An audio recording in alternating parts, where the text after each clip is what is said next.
Greetings, citizens. Hey you beautiful creepy human being you. Welcome to my channel and welcome to today's true crime video. I'm so happy we could meet like this. I'm so happy that somehow in all of this that we're forced to deal with on the day-to-day, today somehow you and I were able to find each other on this crazy little planet that we call home. My name is Brittany or Bratterstein, whichever you prefer, and today we're going to be discussing the murder of Ryan Poston at the hands of his clearly obsessive on-again, off-again girlfriend, Shayna Hubers.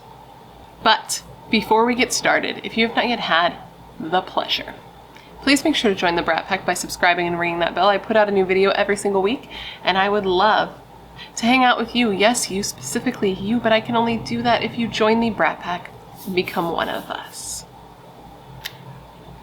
One of us, one of us, one of us. And you can also follow me on Facebook, Instagram, Twitter, and TikTok. Yeah, those are all the things. They're all Bratterstein, but no pressure.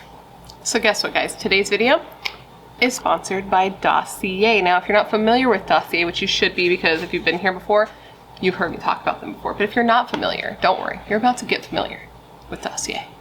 Dossier is a fragrance company that creates luxury scents, but at a fraction of the luxury price. Where most perfumes can cost anywhere from $50 to hundreds of dollars, that's luxury perfumes, Dossier's perfumes range anywhere from $29 to $49, and they offer bulk deals with up to 25% off and free shipping if you get 3 bottles or more, which is a deal that I know sounds too good to be true, but I promise you, it's true. Somehow they do it. I don't know. Somehow they manage. So I got 2 scents to share with you today. I got Floral Grapefruit, which is inspired by Chanel's Chance, and I got Floral Berries, which I've gotten before, and this is inspired by Jo Malone's Berry and Suede. Now, this one, Floral Berries is probably one of my favorites ever from Dossier, but man, I've never gotten Floral Grapefruit before. I don't know if it's new or what, because I feel like I haven't seen it on their site before, but maybe I just didn't have the pleasure. You know what I mean? But my God, it just smells so good. It's got notes of grapefruit, pear, and blackcurrant. And I'm a big fan of like fruity hopped perfumes. The point is they both smell like really good. Now, if them smelling good isn't already like a big selling point, which I know it is for a lot of people, a bigger selling point for me personally, well, I don't know if I'd say bigger, I'd say equally important selling point for me, is that Dossier is a cruelty-free fragrance company where neither Chanel or Jo Malone are. And a lot of luxury perfume brands are not cruelty-free. So if you've wanted to try something that smells, real fancy, but you love animals as much as I do, this would be a really good option for you. And plus they're like a fraction of the price of the luxury brands, which is just like another selling point. Anyways, I have a really good deal to share with you today. Dossier is offering members of the Brat Pack 10% off if they use the code BRATTERSTEIN at checkout. Now, here's what I would suggest. Get a couple of bottles so you can get the free shipping deal, you know what I mean, and get the discount, and then use my code to get 10% off. Because they're already such a good deal. Then you add a discount code on it and you're like, I'm sorry, did I just rob them blind? No, I didn't, but it feels like it because this is such a good deal. So don't forget to go to my description box, use the link there, and use the code BRATTERSTEIN at checkout to get your new favorite perfume or perfumes today. And I just want to say a big thank you to Dossier for wanting to hang out and work with me again today. We've been working together for like over a year now. It's been quite some time. They were my first ever sponsor. And of course, I want to thank you guys for always being so cool of all my sponsors. So cool and so supportive of all my sponsors. You rock. Don't ever change. All right, now that I'm done spreading the good word of Dossier, we can get into this video. Now, this video is on a case that grabbed me good. So I was just sitting there I don't remember which case I was researching, but I was researching, and it was one of those cases that popped up on the side of the screen like, hey, if you're into this case, maybe you'd be into reading about this. And the title kind of grabbed me, so I opened the tab and I emailed myself the link to read later. And then later came. It was like 3 a.m. I was feeding the baby, so I was like, you know what, let's do a little light reading, as one does. I opened the article, I started reading, and it immediately grabbed me. It was one of those cases that as soon as I read just like one article on it, I was like, oh, I have to cover this. Some cases are just like that for me. Some cases grab me more aggressively right from the start, and this was one of them for a couple of reasons. One is that it reminds me so much of another case. Like as soon as I started reading it, I was like, did they get the names wrong? Because I know of a case that's exactly like this. I know of a case that is very popular in the true crime world, a case where the victim's name is very well known. You'll find out later in the video what case it is, but they were so similar that I was like, wow, this person, Shayna, definitely was taking notes from this other particular killer. And on top of that, right, in that case, another reason that made me want to cover this, the case we're covering today, Ryan Poston's case, is that I've heard the victim in the other case's name numerous times. It's very well known. People know a lot about him. People know a lot about his killer. This case, I'd never heard of before. I had never heard Ryan's name. I didn't know a thing about him. I didn't know a thing about his killer. And it just, it blew my mind because it's so intense. There's so much to it. I feel like this is going to be my longest video. Besides like the Powell one, which I had to put into 2 videos, I feel like this is going to be the longest single video on a case because there's just so much to cover. And I looked online. This is what's really crazy, is I looked on YouTube and I only saw like one other true crime YouTuber cover it, which blows my mind because it's such a doozy. So I did all the research, so you don't have to. So I can tell you this just wild story. And by tell you the story, I mean tell you about the worst day in a lot of people's lives, because Ryan Poston was incredibly loved. And it's one of those cases that I feel like deserves more attention. And I think that that's particularly true because it's very divisive. It seems clear to me, and you'll let me know at the end, I'm sure, that Shayna was a very obsessive woman and had a very like, if I can't have you, no one can kind of attitude. But there are a lot of people that believe, and Shayna herself claims, that she killed Ryan in self-defense. So I'm going to tell you the whole story today, and at the end of this video I want you to answer the question of the day, and that is this: do you believe that Shayna Hubers killed Ryan Poston in self-defense, or do you think she killed him because she was obsessive and she had a if I can't have you, no one can kind of attitude? Now, with all of that said, come, gather round and let me tell you the story of the murder of Ryan Poston at the hands of his obsessive on-again, off-again girlfriend, Shayna Hubers. So I want to start this story off with a quote, as I sometimes do, and this is a quote from Ryan himself. This is a quote of him referencing Shayna, the woman who would eventually take his life. Ryan said of Shayna, and I quote, "This is getting to be restraining order level crazy. She's shown up at my condo like 3 times and refuses to leave each time."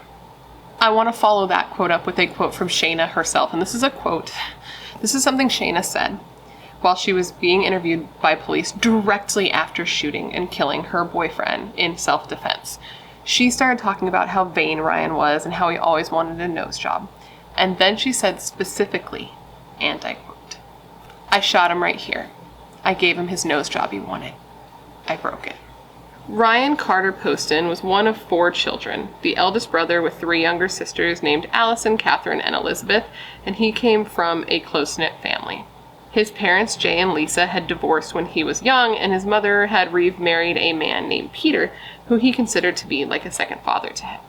Both men loved Ryan, and Ryan loved both of his fathers, and he loved his stepdad so much that he actually had his middle name legally changed to Carter, which is his stepfather's last name, because he wanted both men to know what an important role they played in his life, and he wanted both of their names to be represented in his name. And I personally just think that that's a really beautiful thing for him to do, to recognize his stepfather in that way. He gives me the impression that he was a sort of sentimental type guy, just because of that, and also he went on to follow in his grandfather and his uncle's footsteps in becoming an attorney. After he was killed, one of his friends was asked, like, where do you think Ryan was going to end up going in life? And he said that he believed Ryan would go into, like, public service, like, a governmental job at some point in his life. He was just, like, a smart guy, you know? Which makes sense. Like, attorneys have to be smart. Like, not always, but a lot of times they are smart, and a lot of times they have, like, little computer brains, you know? He was the type of guy who liked to play chess, like, all that jazz. A very smart man. Ryan completed his undergraduate work with a triple major in political science, history, and geography. And before that, in high school, he studied at the International School of Manila in the Philippines and graduated from the Geneva International School in Switzerland. So he was a smart cookie.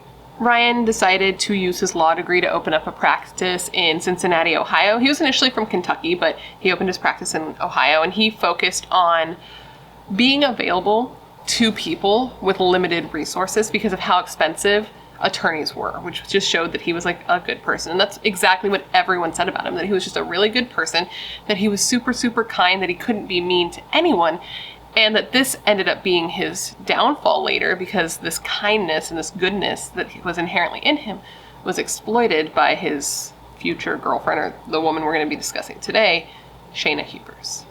Shayna Hubers was an only child, and like Ryan, she was said to be especially smart.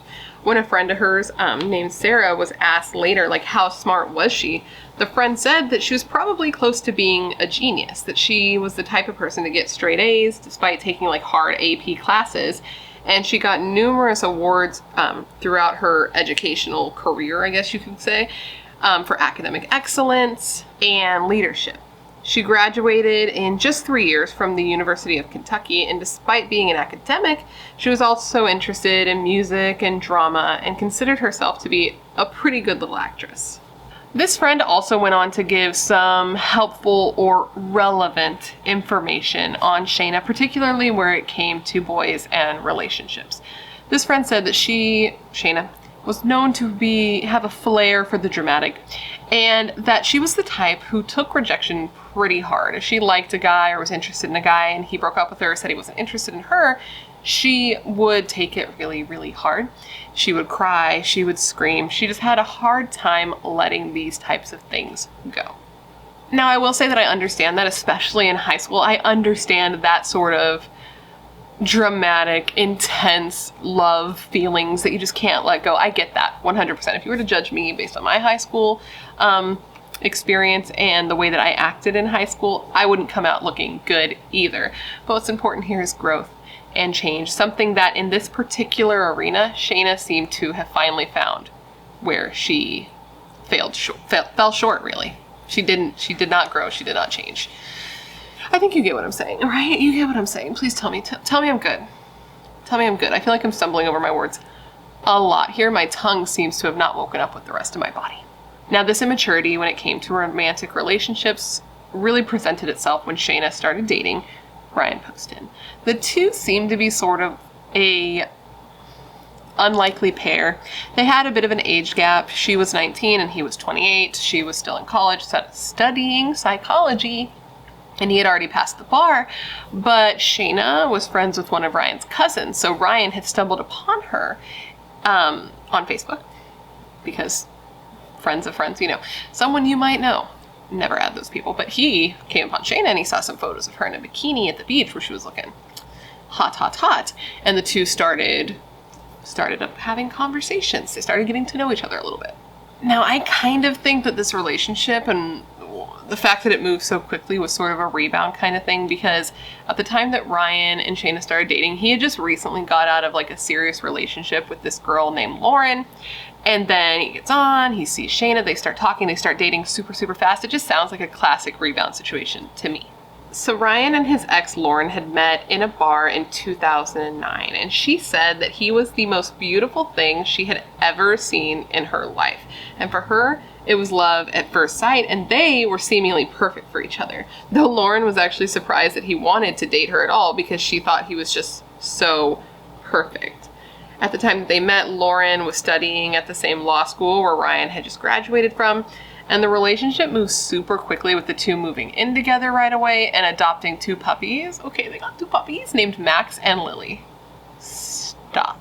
Ryan and Lauren were seemingly in love. They fell for each other super, super, super hard, and Lauren said that she always felt really safe with Ryan, but after just a year and a half of being together, they decided to call it quits because she was still young and she was still in school, and it just wasn't good timing for them. But she said that they both had an understanding that they would most likely find each other again at a different point in their lives, and that she had a really hard time with what ended up happening to him, because that chance of reunification and a possible future together was just stolen from her.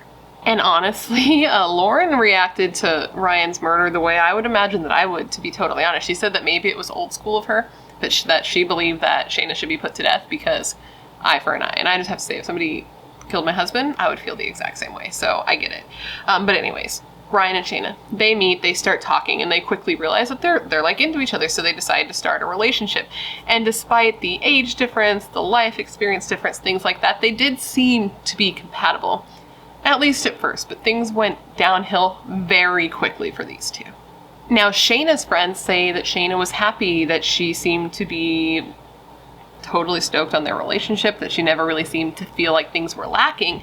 But Ryan's friends felt differently right from the beginning. Apparently when they first met her, she was really cold, really distant, particularly with Ryan's like attractive female friends.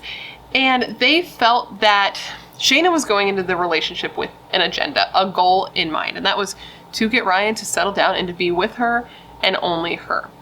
And since she was failing at this, it was making her frustrated. But Ryan wasn't in a place where he wanted to settle down. He was busy with work. He had just gotten out of a serious relationship. Like, he wasn't looking to get married right now. You know what I mean? But it seemed like Shayna was going into that with that in her mind. Like, I'm gonna get this man to marry me. It did seem that Ryan recognized that they weren't a good match and that they didn't want the same things pretty quickly into the relationship, because he did try to end it. He tried to end it several times, but whenever he did, it was hard for him to do because Shayna would cry and she would scream and she just wouldn't take no for an answer. And it seems that Shayna did know where Ryan stood and understood that he wasn't really on the same page as her, because she had even told a friend, and like a lot of this was documented through text messages. Like, there's a ton of like actual physical proof for this. Shayna told a friend that she knew the only reason Ryan was with her is because she would cry so hard when he would break up with her, and that he just stayed with her because he felt bad.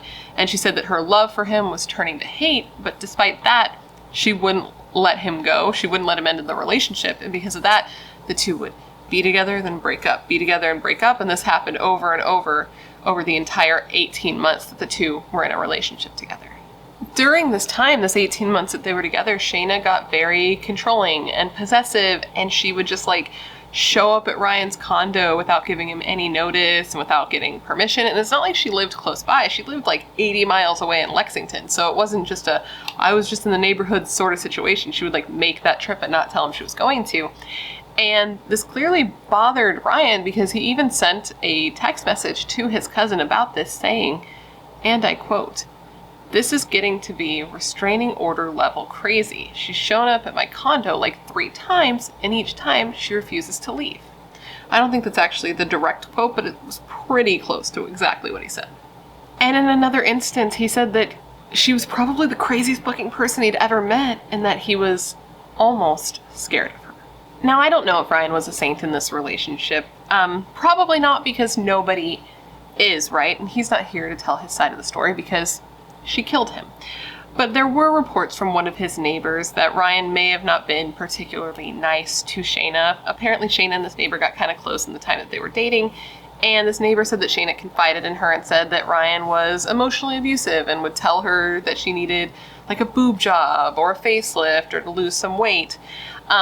And I don't know if that's true. It's hard for me to believe anything Shayna says, if I'm honest with you. Like, something about her, I just don't feel like she's a very honest person, and we'll get into all of that later.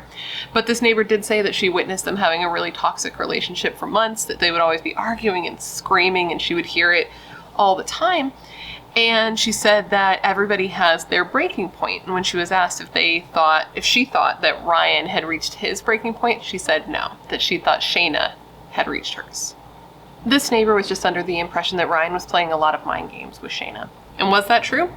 I don't know. I wasn't there. It could be true. It's definitely possible. There are things later that could lead one to believe that. But even if he was, it's not a reason to kill him. And I just don't know how much of what Shayna says I believe. Because, okay, another thing is that this same neighbor did say that Shayna had claimed that Ryan was physically abusive to her, that she would come outside after a fight and she would show her arms, and that the neighbor would see little marks on Shayna's arms. But one of Shayna's like cellmates, somebody who she was in jail with at a time, we get it, cellmates, cool. This cellmate said that Shayna admitted to them that she would hurt herself and then go outside and show the neighbors to garner sympathy from them. Now, people that knew Ryan did not buy what Shayna was selling. Like, of course, people can be different behind closed doors. People can be different with intimate partners. But everyone who knew him said that they had never known him to even, like, raise his voice. He just wasn't that type of person. One of his friends was asked, like, do you think it's possible that Ryan could have had a dark side that nobody knew about? And this person was like, no, dude. Like, I've known him for 10 years and I've never even seen him so much as raise his voice. He's just, like, a sweet, nerdy guy. With that said, is it possible that Ryan did play mind games with her and lead her on a little bit? I think that is possible. I think there are things that happened that could lead one to say that. For example, the night before he was murdered, Shayna and him were together. She had been over at his house, and the two of them had even gone to his parents' house for dinner, and then she had spent the night at his condo. And it's actually really sad because Ryan's mother was asked, like, about her last time seeing her son, and she has to have the memory of the last time seeing her son, it being with Shayna there. And she's like, this girl ate at my table. And I just feel like that's really sad. But with all of that said, it does seem like this could be seen as him, you know, playing mind games with her, because, like, you don't want to be with me, then why are you taking me to see your parents, right? I can understand and recognize that. But it seems to me like they were playing games with each other, because Shayna also seemed to do a lot of things to try to get attention from those around her and from Ryan specifically. Even the night before the murder, when she stayed at his condo, she ended up waking up saying that she was having like an anxiety attack and she wanted Ryan to take her to the doctor, but he didn't, and instead he just gave her his Xanax to calm her down. But I guess it didn't work, because Shayna actually ended up calling her mother that night at around 3 a.m. upset, wanting her mom. Like, she was upset and she wanted her mom. So her mom actually drove all the way out to his condo and got there at like 5:30 in the morning and just like went inside and sat on the couch and held Shayna's feet in her lap. And her mom said that Shayna said she wasn't feeling well and that she had like chest pains, but she refused to go to the doctor. But even though she refused to go to the doctor, the next day, while she was out, she went out shopping with her mom. She was fine enough to go shopping. She was texting Ryan saying that, like, she had gone to the doctor and they were giving her medication because her blood pressure was high, and she's so happy her mom took her to the doctor. But the prosecution said that this never happened. She never even went to the doctor. So this is just something that Shayna was telling Ryan to get him to feel sorry for her, or to stick around, or, you know, to feel like this asshole guy if he was to leave her when she was, you know, unhealthy, that kind of thing. And I just wonder how weird it was for Ryan to, like, go to bed and then wake up and find Shayna and Shayna's mom just, like, in his condo. I don't really know. I just know that, I don't know why, that just, like, popped in my head. I just picture him, like, walking out in the morning, like, why is this woman here? But I guess Shayna and her mom were really close. Shayna's mom called her, like, her best friend and her world. So that just makes it so much sadder, you know, that Shayna's now in jail, and it just shows the ripple effect that something like this has. This was her only child, and now she's gone. She's in jail because of the stupid shit she did. How many people's lives can you ruin with this one selfish act? Obviously, the person whose life is ruined the most is Ryan's, because he no longer has a life. But you know what I mean? It just shows that this spreads far and wide. It's more than just the isolated incident of taking the life. So Shayna and her mom leave that morning. They go out together. They go shopping. She's feeling okay. Her heart, her chest pain. She's cool. At the end of that day, she dropped Shayna back off at Ryan's condo. Now, she wasn't supposed to be there. Ryan told her they didn't want to see her that weekend. That was a Thursday when she got there. She got there, they hung out, they went to his parents. She spent the night at his house. That's Thursday. Friday, she leaves with her mom, and he's like, cool, that's great. I need you to not be here. I got stuff to do. That was the situation. But Shayna showed back up, and this was a problem for Ryan, because Ryan had plans that night. He had plans to go on a date with another woman, and not just any woman. Ryan was going on a date with Audrey Bolt, Miss Ohio USA of 2012. She was in the top 3 at the Miss USA pageant, okay? She was the second runner-up, so she was pretty hot, to say the least. She found Ryan funny and smart, entertaining, and so she said she wanted to go on a date with him. She had recently got out of a relationship, and this was her way of sort of, like, getting back out there. She and Ryan had initially planned on going over to his apartment, but had decided instead to meet at a bar just across the river in Ohio, and they were going to meet there at 9:30, but Ryan never showed up. It's actually, like, this whole situation is sad, but something about this note to me is really sad, because, like, he was really excited to go on this date. He was so excited about the date that he told his stepdad about it. He went into work and he told his legal assistant Lori about it. He, like, walked in and was like, I got a date with Miss Ohio. And apparently his legal assistant immediately was like, ooh, like, that's great, but, like, what about Shayna? Like, the bitch is crazy. And his legal assistant told him, like, listen, you need to get a locksmith. You need to change your locks. You need to make this official, because I've seen how this woman is. Apparently, like, Shayna, when she couldn't get a hold of Ryan on her cell phone, she would call and ask the legal assistant to patch her through. And if she couldn't get through that way, she would just show up at his office. So when he's telling his legal assistant, like, I got a date, she's like, oh shit, you need to do something about this. And he told her, like, don't worry about me. I've got this. So now we come to the evening where it all came to a head. And this was on October 12th, 2012. And on this day, Shayna Hubers shot Ryan Poston to death. Shayna claimed that she and Ryan had been in a fight and that he had physically picked her up and carried her out of his condo, and that she had ran back inside to grab some of her things, and that he had followed her inside and grabbed a gun off of the table, and that she had then grabbed the gun out of his hand and in doing so pulled the trigger. That was her initial statement. She then said that she waited 10 or 15 minutes before calling the police. This is everything she's telling the dispatcher on the phone.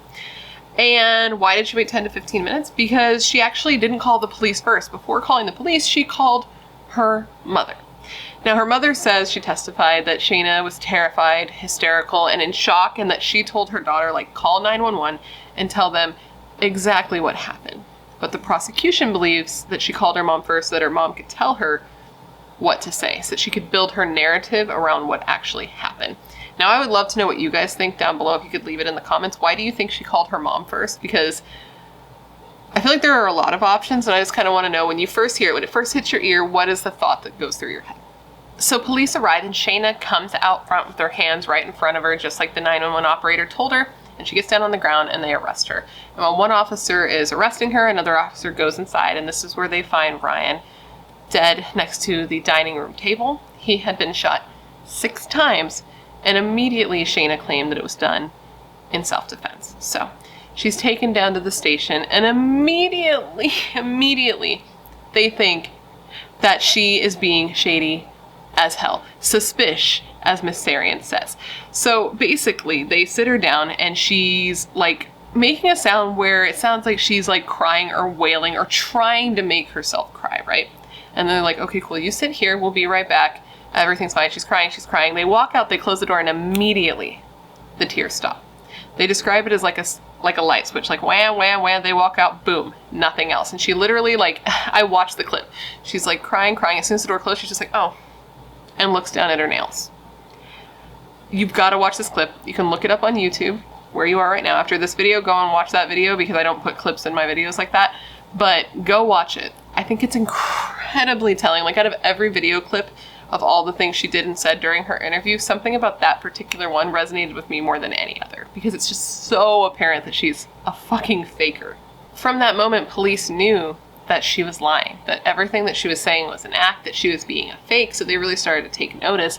And they noticed that through the whole interview, she seemed like she was crying. She tried to make herself look like she was crying, but no tears ever came out of her eyes. They then tell her, like, okay, do you want to talk, blah, blah, blah, whatever. Policing. And she says she wants an attorney. So they're like, fine, that's cool. You can have an attorney, just know we can't ask you any questions, so that's going to be that. We'll get you an attorney. And even though she asked for an attorney, she couldn't stop herself from talking. They never asked her any questions, but it's like the floodgates opened, and she just could not stop her. She word vomited all over those cops for a prolonged period of time. She talked about what happened, how it was self-defense, how she was a Christian. She told one of the cops he had pretty teeth. She asked if she could shower in jail or what, and she asked them, like, what they were gonna do with her. Very Jennifer Pan, like, what about me? Like that energy. And she talked for 3 straight hours. It was like, it was like 2 hours and 45 minutes, but that's basically 3 straight hours of just talking with no questions being asked. She started going on to talk about Ryan, to tell the story of his alleged abuse against her. She said that he had pulled guns on her as a joke before, and that he had hurt her, making her hit her head into the headboard, and she just felt like she could have died. But as she was telling the history of Ryan's alleged abuse, she was also retelling the story of what happened tonight. And each time she started talking about what happened that night, her story kept changing. So Ryan owned a lot of guns. He was a gun guy. He was licensed to carry, and he was said to be the type of guy that had one in his boot and one on his hip, like in a holster. Like, he was a gun guy. And he had a habit of coming home from work, from the office, and just taking the gun out and setting it on his table. He wasn't like a gun safe kind of guy. He was like a guns all over my apartment kind of guy. Not apartment, condo. What's the difference? I don't know. He was the type of guy that just had guns kind of everywhere. One thing about Shayna's story that kept changing so much was about this gun, the gun on the table in particular. She had several different stories about how she came to be holding that gun. First, on the 911 call, she said that, he had picked up the gun and that she had taken it out of his hand and pulled the trigger in doing so. In another interview, like later during her interrogation, she said that she had picked the gun up herself off the table when he started like waving his arms and saying crazy things. And in another telling at her second trial, which, spoiler alert, yes, second trial, we'll get there, she said that she had been on the floor and that she tried to get up and that he had pushed her back down on the ground and that he pointed the gun at her and said that he could kill her right then and nobody would have any idea what happened to her. She said that she was shocked and scared and didn't know why she deserved this behavior. She said that he then put the gun down and kept saying hurtful things and that she had been on the floor and she had gotten up and grabbed the gun and shot him because as she started to stand, he had started to stand and reach across the table, and that she didn't know if he was reaching for the gun or if he was reaching for her. But for this story to be true, the trajectory of the bullet that went through him would have had to have been from like a downward angle going up, right? Because she's on the ground, she's shooting upwards. But the trajectory of the bullets that hit Ryan were coming from an upward angle, going down through his body, like she was standing over him. So many things changed in Shayna's story, right? But the one thing that remained consistent is that Shayna shot and killed Ryan, and that she shot him 6 times, dude. She said that when she first shot him, he was laying with his face on the table and that he was twitching. And at that moment, she knew he was going to die, so she said she circled the table and then shot him again, this time in the head. And at this point, he fell onto the ground. And then she pantomimed this dude she literally got down on the ground herself. This bitch, I don't know. She said at this point his glasses were still on. She remembered that note, and that he was twitching again. So she decided that she wanted to make sure he was dead by shooting him several more times because she couldn't stand to sit there and watch him die. The prosecutor later said of this, and I quote, "He laid there helpless, and she walked over and shot him again and again and again. That's not self-defense." And Ryan had been shot several times. He was shot 6 times, and each shot was in a different part of his body. It's like she shot every side of his body. That doesn't sound like self-defense to me. That sounds like rage. So now I'm going to get into the things that Shayna said after she was arrested. And as I go along, I want you to comment down below who this woman reminds you of. What case this case reminds you of. Because as I was going through it, I was like, wait a minute. Where's the rum ham? No, I didn't say that. But I did say, wait a minute, what the fuck? This sounds super familiar. So though Shayna asked to speak with an attorney, she didn't wait for the attorney to get there. She just talked and she talked and she talked. And really, this girl should have waited and talked to an attorney. I mean, I'm glad she didn't. I'm glad she sunk her own ship, but she really should have, because she just couldn't shut the fuck up, man. She just talked and she talked and she talked. She talked about her relationship. She talked about Ryan. When she was asked how old Ryan was, she was like, "Oh, who? The guy I killed?" That's something you don't say.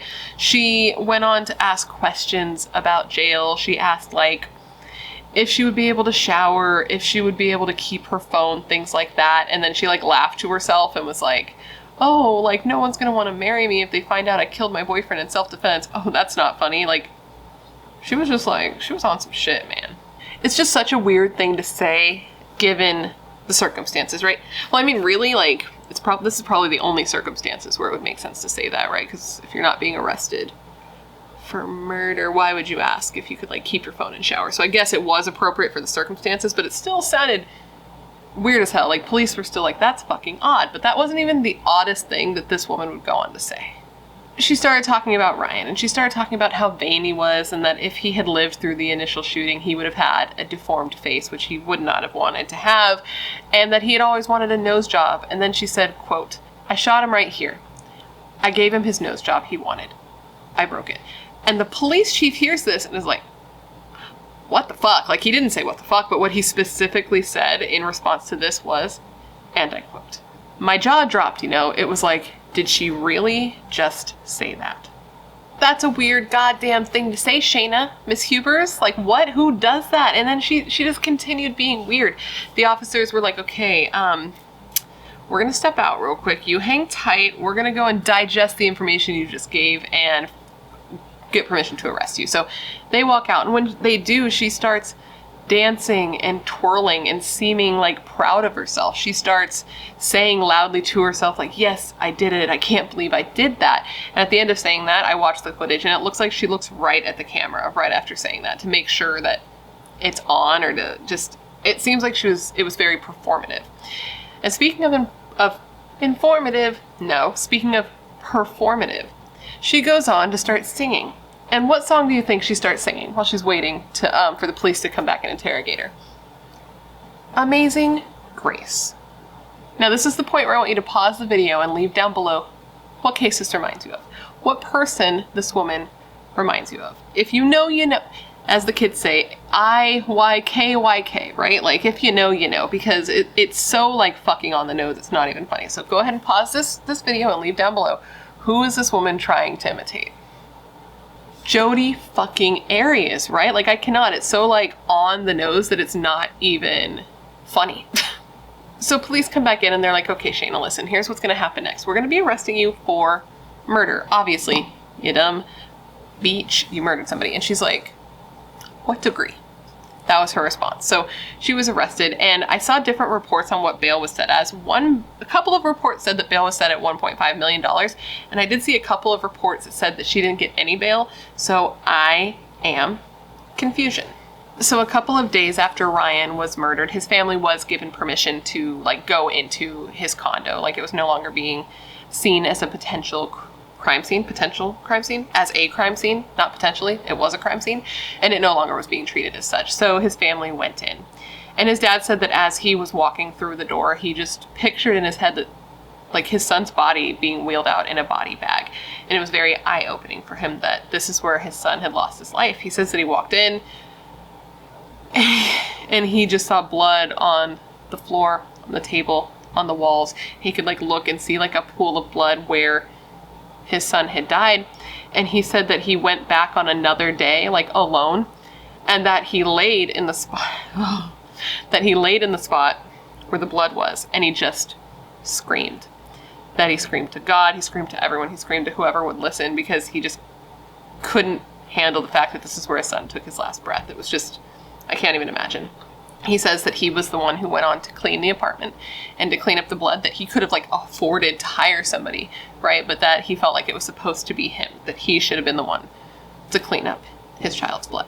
Ryan's dad just seems to be incredibly affected by his son's murder. Like, obviously he would be. That's such an obvious statement. But you know how some people, like, internalize it and are pretty calm and seem so put together that you're like, how is that possible? His dad doesn't have that vibe. His dad feels to me like he's, like, bursting at the seams, which to me is very real. Like, again, I'm gonna refer to 6 Feet Under like I do in so many videos, but if you watch the episode where Nate is talking about this, like, culture, like, out on an island and the way that they act, I think he was talking about Sicily, actually. It doesn't matter, but he was talking about the way that they grieve, and that they would, like, the coffin would be brought home and they would be, like, pulling at their hair and crying and screaming and, like, banging on the coffin, and that just felt very real to him. And that's how I feel. I feel like losing your child, like, how do you maintain composure? I don't know how that's possible. I would not be able to do it, and he doesn't seem like he's able to do it. And,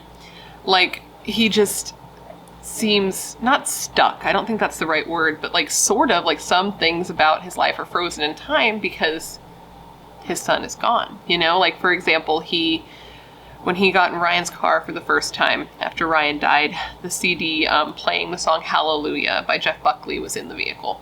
So now that's, like, the song his dad listens to. He hasn't changed that since getting in the car, because that's just, like, the last thing that Ryan was listening to. And he wears Ryan's clothes and his watches and his shoes because they're the same size. He even takes care of Ryan's little dog, and he says that he, like, loves this dog because he feels spiritually connected to his son through it. He just compares his daily experience to that of a parent who lost their child in a public place. That panic you feel as you search and you yell their names, and you're filled with terror that they're gone. But for him, his child is gone, so that feeling never goes away. That makes my heart hurt. It took 2.5 years for Shayna's trial to begin, which is always so crazy to me. It's crazy to me that it can take so long for these trials to begin, so these families just have to sit there in limbo all this time, just waiting to get some sort of, not closure, because I don't think closure really exists, but some sort of resolution. And I think I've told you guys this. I know I've said it before. It just depends on whether or not you've seen the videos where I mentioned it. But when my friends were murdered, it took 10 years to get a conviction. So their families had to wait 10 years. And that's not super uncommon. And it's just crazy to me. At least Shayna never got out on bond, because can you imagine if she had gotten out on bond and then his family had to wait 2.5 years knowing she was like walking the streets free while they waited for trial to begin? I can't even imagine. Like, that's what I think of, and I'm like, damn, that would be fucked up. But that didn't happen, thankfully. And once the trial started, Shayna entered a plea of not guilty to her charges. The defense did the best they could to show that Shayna killed Ryan in self-defense, that she was a victim of domestic violence, and that she just did whatever she had to do to get out of that situation alive. The defense tried to say that Shayna and Ryan were an unmarried couple living together at the time of the murder. Shayna claimed that as the relationship developed, she had actually moved into his condo and had begun cooking, cleaning, organizing, sprucing up the place, and taking care of his dogs. But there was no proof that the two ever did live together, and it's thought that the only real reason that they tried to like push this narrative that they lived together is because that's the only way that Shayna could be considered to have had battered wife syndrome or to be a victim of domestic violence. I guess that's how the laws work in this state. Which I didn't know that. It's new information for me. You learn something new every day.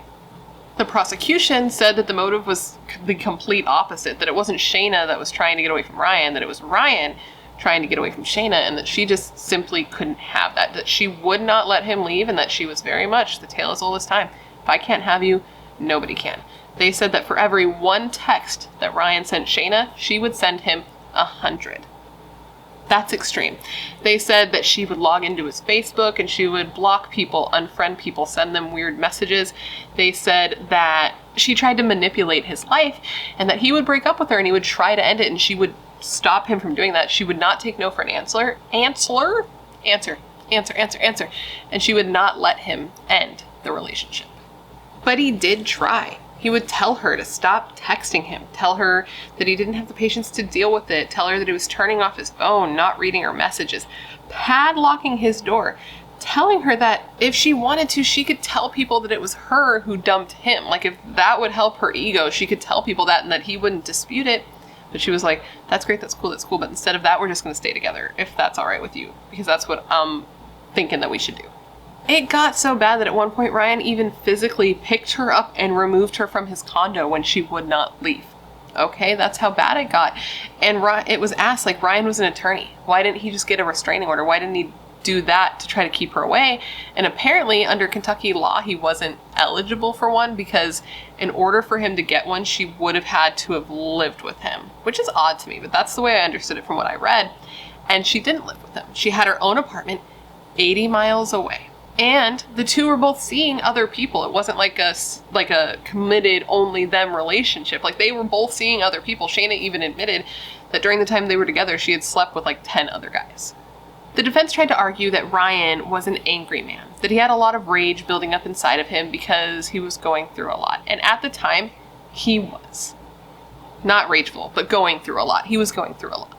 There was a lot going on. He was being sued by a former partner, and he had even sent texts to friends about these issues, but they were never angry texts towards Shayna. They were always angry texts towards just this particular person. And he said things like that he wanted to scorch the earth and leave the entire city in a pile of burnt rubble. And I don't know, I think that's something that we've all felt or said, or at least I know I have. I feel like a lot of people have. But he did also say things that he wanted to like bury his partner up to his neck and then throw darts at his head. Which, okay, that statement might be a little bit extreme. And on top of all those problems, he was taking medication. He was taking medication to try to help him deal with everything he was going through. And on top of that, he had all this drama with Shayna, and the defense used that to say that, like, hey, this man was super angry. He was saying all this crazy stuff. He was taking medication. He had this girlfriend who just not would leave him alone, just wouldn't leave him alone. And the rage built and built and built until he exploded on her. That was their whole, defense. Their whole theory of what happened that night. Wow, I just can't speak English today. And the defense tried to say that the combinations of medications that he was taking exasperated the anger that he already had inside of him.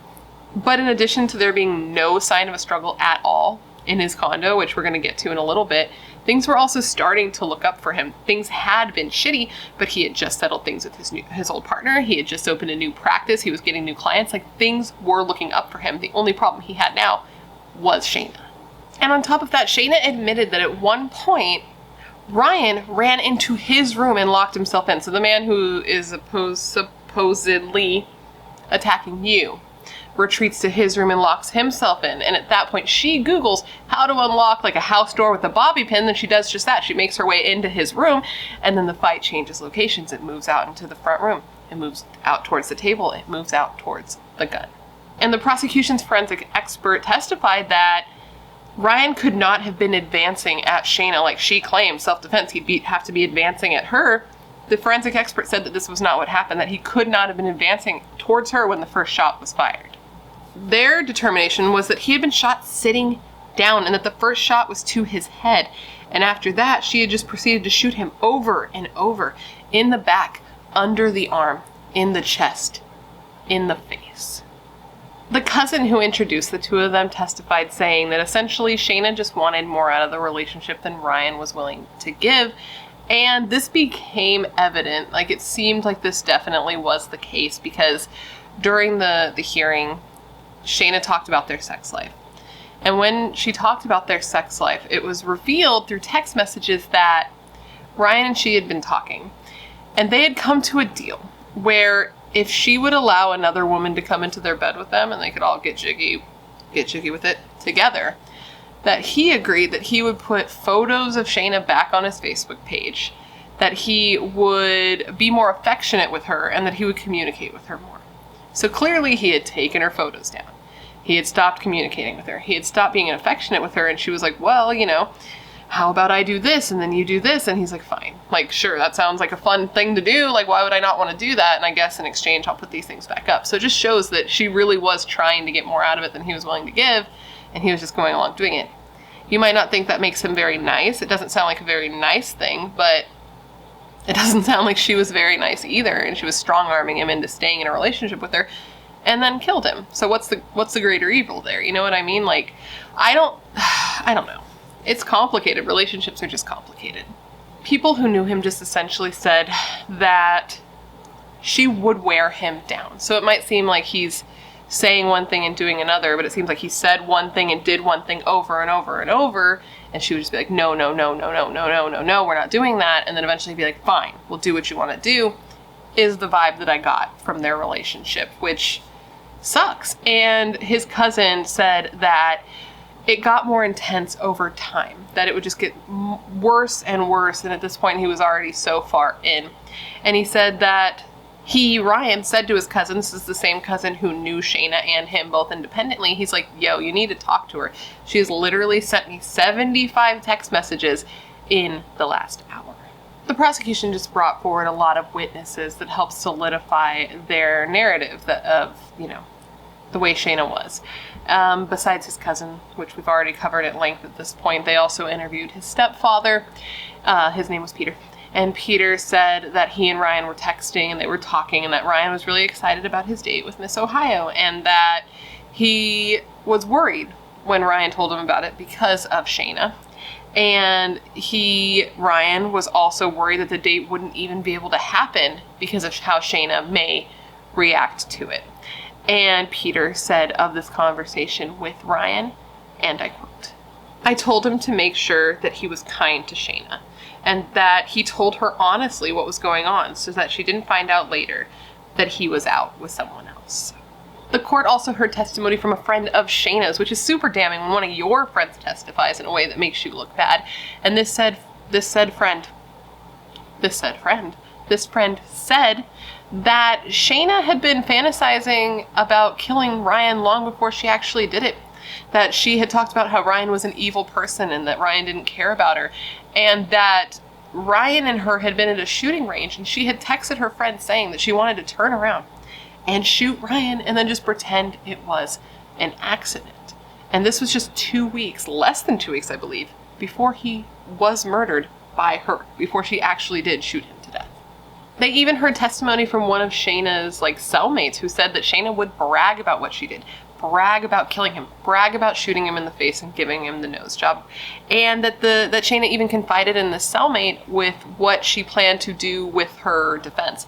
That she wanted to claim that she was temporarily insane, but that she was too smart to get away with that. That she had an IQ that was Einstein level, and that instead she was going to go after the battered wife angle. Go after the battered wife angle.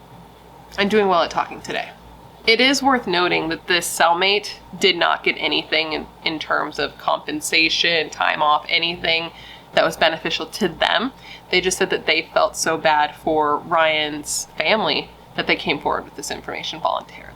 And speaking of Shayna's cellmates, it is worth mentioning that one of Shayna's old cellmates did an interview. I believe it was with a TV show. I didn't see the episode of the TV show. I just heard clips of the interview and snippets of it.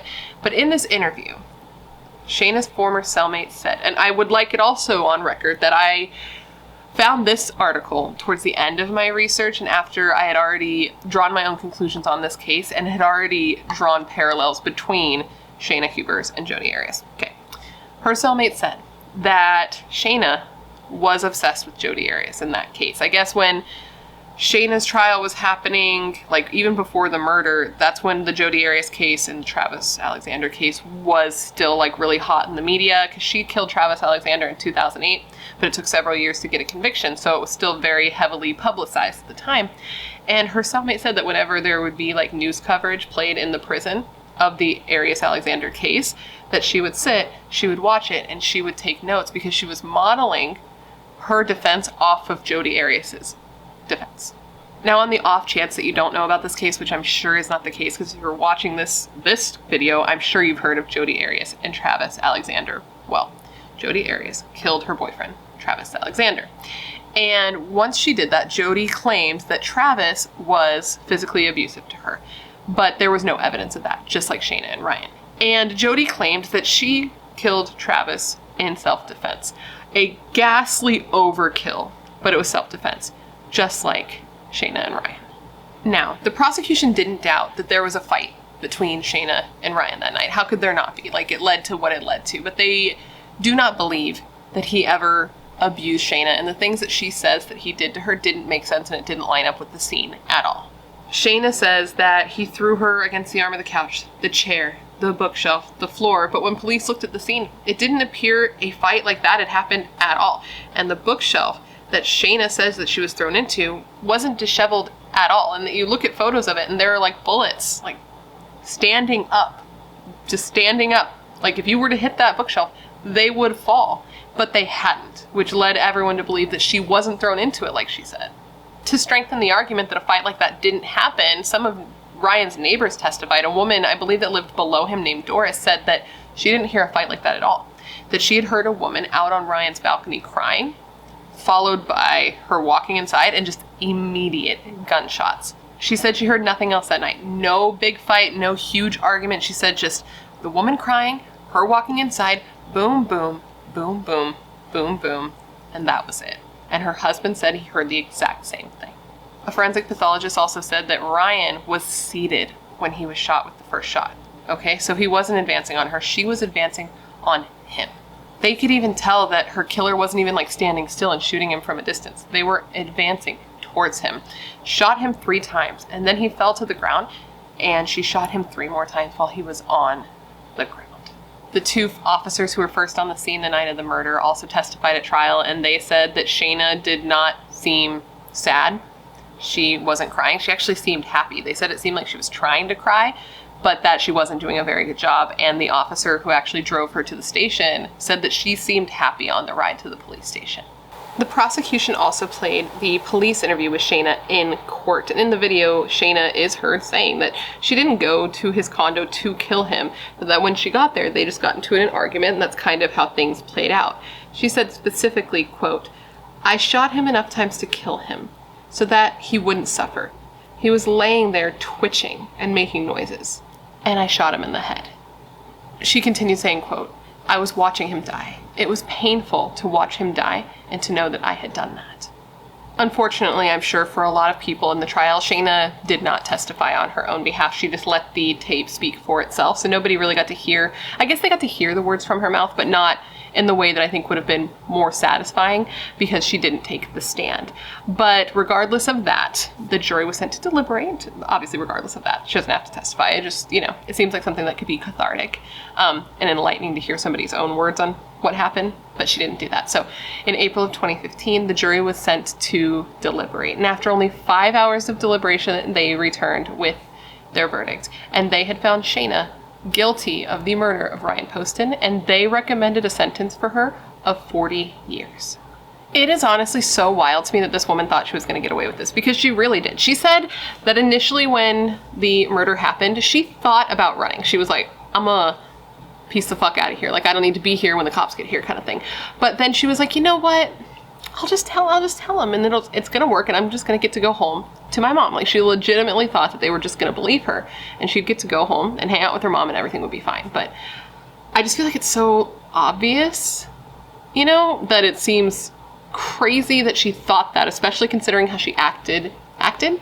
Yes, in her interview, it just seems very like the two don't gel. They don't gel for me. Shayna's attorney tried to argue that Shayna should be recognized as a victim of domestic violence, and if she had been, she would get a reduced amount of time that needed to be served on her sentence before she'd be eligible for parole. So basically, if she was considered to be a victim of domestic violence, she would only have to serve, I think, like 8 years, which is like 8 out of 40. That's nothing for what she did. Her attorney's position was basically that Shayna could be rehabilitated, and that the only reason this had even happened in the first place was because of Shayna's immaturity and psychological disorders, which were both things that could be cured. That was his position, and the prosecution thought this was funny. Like, she was like, okay, hold my beer. I don't think firing 6 shots into somebody is just like a momentary lapse of judgment. That was an execution. The prosecutor said specifically of this, and I quote, "How callous is that? That's how you treat roadkill." Which, that's not how I treat roadkill, but that's, I guess, how some people might treat roadkill. I don't treat any animals that way, because I'm a big fan of them, but I understand her point. In the end, it was found that Shayna was not a victim of domestic violence, and she was still given her 40 years, obviously, and she would be eligible for parole after just 20 years. And she had no reaction to this. She had no reaction to the fact that she was going to be spending at least 20 years of her life in jail, probably because she knew that she was going to appeal right away, because that's what people do. But the judge was not a fan of Shayna. The judge basically told her, like, listen, I don't think you're a victim, and if it was up to me, I would have given you even more than 40 years, because this is one of the most callous acts I've ever seen, I've ever been privy to in all my time on the bench, but I'm going with the jury's recommendation. So you should be lucky that they recommended you what they did, because if it was up to me, bitch, that's me paraphrasing, you would be in there a lot longer. When Ryan's mother was asked how she felt about the verdict, she said that it was a shallow victory because, yes, was she going to jail? Was Shayna going to jail? Yes, and that's great. But her son was still dead. So it's not much of a victory if you ask her, or if you ask many people. I mean, most people, all people. I don't know. I don't know your opinion on that, but that was her position.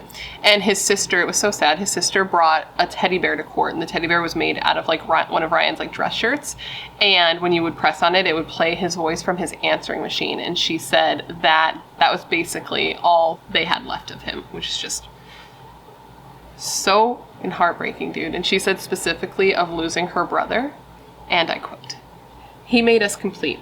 Without him, there's always the chair that is going to be empty. He will never be able to get married. He'll never be able to have kids. He'll never be able to go to his kids' baseball games. He'll never be able to have all the things he deserved to have in his life." When Ryan's father was asked if he had anything he wanted to say to Shayna, he was just like, oh God, no, I have nothing to say to that woman, and she's going exactly where she deserves. And as I've said, Ryan's father seems to have very big and very open feelings about this, which I've said before is exactly how I feel like I would be. I cannot imagine being calm and civil and composed when dealing with somebody who literally murdered your child. And Jay doesn't seem to ever do that. And he did address the court, and he did so ragefully. You can feel this father's pain. It's a tangible thing. It is very, very real. And he lashed out at everybody. He lashed out at the court. He lashed out at Shayna. He lashed out at Shayna's mother. He lashed out at the media. He lashed out at the public. He, in my opinion, has been traumatized by not only what happened to his son, but also by the aftermath. Because he said that the media publicized photos of his son's body on TV and that he saw them, dude. And that is such... People get on to me about not putting more crime scene photos in my videos sometimes. This is exactly why I use crime scene photos so sparingly, because I don't want to re-victimize people who have already been through the worst things that they've ever gone through, but that's just me. Jay said specifically of this, and I quote, "Millions of people are being entertained by viewing pictures of my beautiful son lying dead on the floor of his home.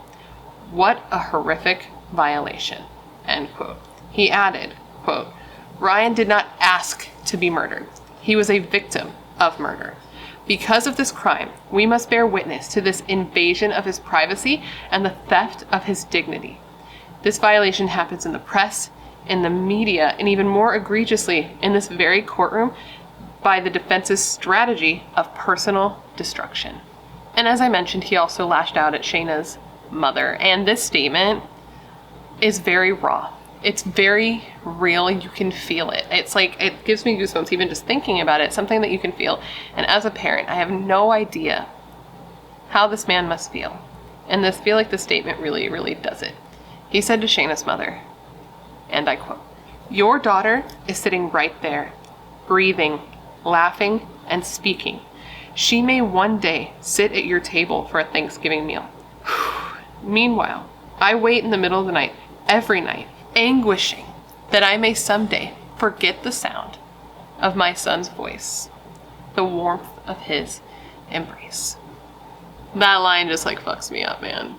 To imagine like trying to deal with the fact that you could one day forget your son's voice, it just breaks my heart. And Shayna's mom, you know, she stuck by her daughter, which is one of those things. It's like, it's weird, but I also get it. I understand, but I also don't understand. You know, I can't imagine being in that situation, but she stands by her daughter.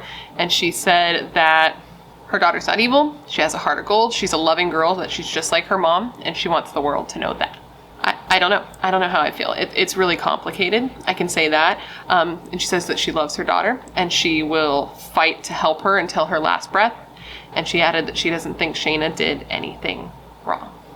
Now, Shayna did appeal her conviction, like almost immediately. She was found guilty in April of 2015 and sentenced just a few months later. And by August of 2016, so the following year, her appeal had already been granted and her conviction was overturned. Bro, I know. Apparently one of the jurors was a convicted felon, and per Kentucky law, a convicted felon cannot serve on a jury. So this gave the defense all the ammunition they needed to get a new trial, right? Like, why did this guy even get a summons? That's really the question. If he can't legally be on a jury, why did he get a summons? Please answer this question for me. Why did he get a summons? That's stupid. It's dumb. It's dumb. Apparently what had happened was that this man fell behind on his child support payments 20 years ago and didn't remember that he had pled guilty and that he had a felony on his record. I don't know if I believe that that's true, but that's what he said. And this is what's so crazy about this. Like, this is one of those what are the odds moments. The only reason this even came out is because one of the attorneys that was working with Shayna on her appeal saw the list of names, the jury's name, and she saw his name, the attorney, and she recognized this name because she realized that she represented him back in 1992 at his own hearing. Like, what are the odds of that? So that's how she was like, oh, well, I know he's a felon because I lost that case. It is so annoying that these cases can be thrown out on such teeny weeny little insignificant things, but they can, so here we find ourselves. Shayna's second trial began in August of 2018, and in the second trial, Shayna gave very explicit details on her and Ryan's sex life, and also, again, tried to claim that she was abused both physically and sexually. She said that she and Ryan were into sadomasochism. I think that's how you pronounce the word. My mouth just doesn't work. It doesn't know those letters together. And she said that sometimes she felt like it went too far, and when she'd tell Ryan to stop, he wouldn't. However, texts were revealed that showed that Shayna was the one who would bring up doing these types of things, and that he straight up was like, I don't think I'd be into it. A psychologist for the defense who evaluated Shayna diagnosed her with narcissism and low self-esteem, but she was also diagnosed by another doctor as having unspecified bipolar disorder. Whatever unspecified bipolar disorder is, I don't know how that differs from normal bipolar disorder, but that was her other diagnosis. This doctor said that Shayna had the type of personality who would not handle rejection well. Flat out, it would not be like an easy thing for her to handle.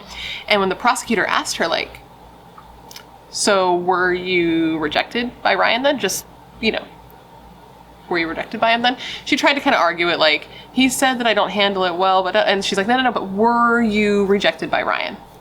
And she said yes, but if that was motive for murder, there would be a graveyard full of men. But to me, it does feel like Shayna was rejected and that she feels resentful just based on the things that she has said. I'm going to now read to you this little bit of a thing that she said, right? I'm going to now read to you this little bit of a thing that she said, which I think illustrates this pretty well. It's sad when someone pushes you away and pulls you back in and pushes you away and pulls you back in. There were times when he had my head going in 10 different directions to where I didn't even know if he was my boyfriend or not, or what he was to me. But again, during the second trial, when the jury went to deliberate after 5 hours of deliberation, so the exact same amount of time as the first jury took, the jury came back and this time they sentenced her to life in prison, not 40 years, with the possibility of parole after 20 years. So with the time that she's currently served, if I did the math right, she will be up for parole in 2032. When the verdict was read, Shayna leaned over onto her attorney and just started crying, and then looked over at her mother and just mouthed the words, "I love you." And Jay's father, Ryan's father, Jay, said of this new verdict that this was justice for them, that 40 years before just didn't send a strong enough message for what she had done, and that this was a more appropriate sentence for Shayna.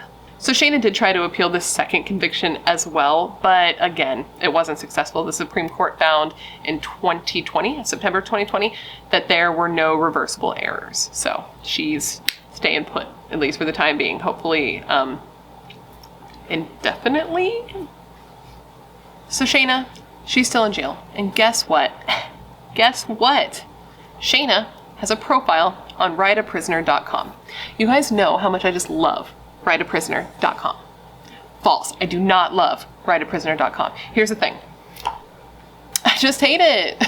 Now, I did get some comments on my Mickey Shunick video that, like, not all people in jail are murderers, and that there are people in there for nonviolent offenses, and that people should be able to have this privilege because they're not violent murderers. So for clarity, I don't think that murderers should have this privilege. I don't think cut and dry, black and white, this person killed this person murderers should have that privilege. That is my position.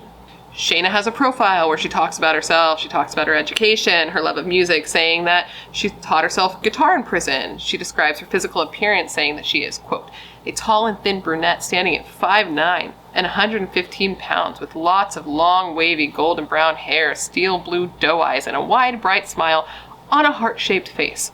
Ugh. Lose me with that description. She also says that she's grown and changed a lot in her time in prison, that she's not the same 21-year-old murderer that she was at the time that she killed Ryan. She says that no one can know what she's been through besides her, and she says that she has had a hard time since being in prison. She says specifically of this, and I quote, "It can be hard to be judged by false conviction theories in the media used to obtain television ratings and a conviction and maximum penalty in court." She says that she's looking for somebody to chat with that will not judge her by her past, but instead by the woman that she has become. She says that she hasn't given up on finding somebody that has the following qualities. They are true, loving, loyal, respectful, non-judgmental, and devoted. Now, apparently, Shayna did find this person for a season while she was in prison. Shayna did get married to another inmate while in prison. This was a transgender woman named Unique Taylor, and the two got married in 2018. But by 2019, Le Passion was gone. So the devoted thing, not so much. A judge did grant the two a divorce. So now, let's leave that rotten woman behind and get back to the person that matters in the story, and that is Ryan Poston. One of Ryan's friends was asked about Ryan and about Ryan's loss and about what a real loss it was for him and his friends, for those who loved him. And he said of losing Ryan, and I quote, "When somebody is erased at an early age like that, what has the world lost by not having the benefit of what they would have become? This friend must have been close with Ryan. Like, I can imagine that they were like good friends, because this friend went on to have a son, and he named his son Carter after Ryan's middle name, the middle name that he took from his stepfather. Ryan's family went on to set a memorial scholarship up in Ryan's name called the Ryan Poston Memorial Scholarship, and it's given out to a student at the Blessed Sacrament School in Fort Mitchell, and this is where Ryan attended grade school. And at his funeral, his family actually asked that in lieu of flowers, you donate to this scholarship. And at the time of the article that I read, about $70,000 had been donated from close to 200 different people. His family said that each year the scholarship would be given to one sixth grader from the school who demonstrated, quote, compassion and caring for others, like their son Ryan did. Ryan's family said of this scholarship, and I quote, "The Ryan Poston Memorial Scholarship is a way for our families to honor the memory of our murdered son and brother. We are devastated to lose our son in such a senseless and horrific manner, but this perpetual scholarship to an organization that shaped his character will continue his good work for a long time to come." Ryan's father wants his son remembered not just for what happened to him on the night that he was killed, but remembered for all the tremendous things that he did during his 29 years of life. Now, I want to end this with two quotes. We started with two quotes, now we're going to end it with two quotes, and these are quotes from Ryan's father and Ryan's mother. Ryan's father said of his son, and I quote, "Ryan was my world. When people would ask me about my child, I wouldn't say he was beautiful, even though he was, or was brilliant, even though he was. I would say my son has a kind heart." Now a quote from Ryan's mother, Lisa. She said of her son and of being his mother, and I quote, "I can tell you one thing. I was the luckiest woman on earth for 30 years. And with those quotes, that, my friend, is the story of the murder of Ryan Poston at the hands of his obsessive, on-again, off-again girlfriend, Shayna Hubers. I know that that's just so much information, and there's just two things that go through my head. One, that it's just so fucked, and two, that it's just so sad. It seems very clear that this relationship was super fucking toxic, and it seems clear to me that Ryan recognized this and that he did what he could to escape it, but he just wasn't able to. And I doubt he ever actually thought it would come to this kind of point. Like, who could ever really think that? It seems that even though he didn't think it would get this far, he could tell that things were going poorly and that she was unraveling, because he told his cousin that, like, he thought that she needed help, that he recognized that Shayna needed help, and he even said to her that, like, he wasn't exaggerating, he just really thought that this woman needed help. To me, it seems like she snapped. That's what I will say. I don't really think, like, my opinion, I don't think I believe that she went there that day with the intention to kill him. I think that she went there. The way I can picture it going in my head is that she went there, and when she showed up, he's like, "What the fuck, man? Like, I told you I didn't want to see you this weekend. Like, this isn't a good time. I have plans." And maybe at this point, he really told her, like, it's really over. Maybe he told her about the date. He's like, "Listen, I need you to go. This isn't happening anymore. I have a date tonight. I'm sorry. I'm not trying to hurt you, but I've told you I want to end this, and you're not letting me." And I think that she was obsessive for sure and possessive, but I don't think that she intended to kill him when she got there. I think she heard this. I think she took all that information. I think she went out on that balcony and she cried and she cried and she cried. And then she went back inside and she just picked up that gun. I think, not that it's any sort of excuse or justification, but I think it was just too much for her brain. I think that she was realizing that he was serious, that it was over, and she just couldn't have that happen. And I also think she's the type of person who just, like, needs attention. I think she needed Ryan's attention. Now he was going to be putting that somewhere else. I think that her need for attention is why she would tell his neighbors that he would abuse her. I think her need for attention is why she told him, Ryan, that she had blood pressure issues to get him to, like, care. And according to one of her cellmates, like, to illustrate that she really likes attention, one of her cellmates said that she would, like, walk out of her cell naked in front of the guards, or that she would come out in, like, just her underwear and a white tank top with no bra to walk in front of the male guards just to get their attention. To me, I think we were dealing with a narcissist who really was the main character in her world. And she was the type of person who thought she deserved everything she wanted. And when the one thing she wanted, which was Ryan, was out of her reach, and she couldn't do anything about it, I think that she snapped and she couldn't take it. And I really do think she was the type of person that was like, if I can't have you, nobody can. And now, considering everything I've told you today, the question of the day. Do you think that Shayna Hubers killed Ryan in self-defense? Or do you think she killed him in a fit of rage because he was ending the relationship? Let me know down below. And while you're at it, please let me know, why do you think that she called her mom, man? Like, I'm stuck on this. Why do you think she called her mom that night before calling the police? Do you think it's because she freaked out and she really just wanted to talk to her mom because that's her best friend and she had just done something that shocked her? Or do you think she was trying to come up with what to tell police? Or if you have a completely different theory, let me know down below why you think she called her mom, is my point. But anyways, guys, that completes this video. I hope that it made sense. I feel like, please be nice in the comments, but I feel like I fucking could not speak today. I hope it made sense. I put so much work into this video and I feel like I've just fucking, like, just sucked. I feel like I sucked today. I feel like today wasn't a good day for filming, but I mean, with my tiny boss, I have to film when I have the time. I have very select days and times when I can film. It's like almost 9 p.m. right now, and I usually film in the mornings. I just feel like I was all over the place. So I hope you found it interesting and informative and it gave you all the information you would want when looking into this case, because it is an important case worth remembering. And of course, thank you for remembering Ryan Poston with me today. To me, he just sounded like a nice guy. He sounded like a good guy, a good friend, a good brother. It seems like he's really, really missed, and it really seems like he had like his whole life ahead of him. He was like a smart, handsome attorney. Like, everything could have gone up. It really seems like the only issue he had was his love life, and it seems like he was taking steps towards improving that portion of his life, and he just didn't get the chance to do so, and I think that that is really sad. It's a real fucking waste, and I feel so, like, to say the least, Jesus Christ, and I just feel so bad for his family. I cannot imagine how they feel. But anyways, guys, please let me know down below of any cases you'd like to see me cover in the future. I've been doing a lot of subscriber suggestion cases recently, and I'd like to continue doing that. You guys bring my attention to cases I've never heard of or cases that need more coverage. And I know you're filled with good ideas and good taste. Otherwise, you would not be here. If you haven't already, please don't forget to join the Brat Pack by subscribing and ringing that bell. I put out a new video every single week, and I would love to hang out with you. Yes, you specifically. You, and if you want to hang out more consistently, everything will be linked down below for your convenience. I was going to say along with the makeup and stuff, but as you've noticed, this month there hasn't been a lot of makeup doing because, again, my schedule. There's times where I have to stop filming and wait like 3 or 4 hours and then start again. So, like, it's really, things are in the air. In the air, up in the air right now, is my point. But down below I will have a link to my merch shop, and I'll also have a link to, or like listed other YouTube channels that you can check out if it's something you're interested in.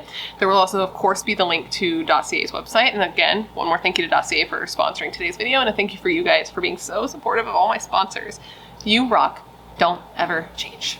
We have a visitor to close off the video with. We'll see if he stays. He's been like, I don't know if you've seen him, he's been up my ass this whole ending of this video. But anyways, I just want to thank you for being here. When you could be anywhere else in the world, that is tight.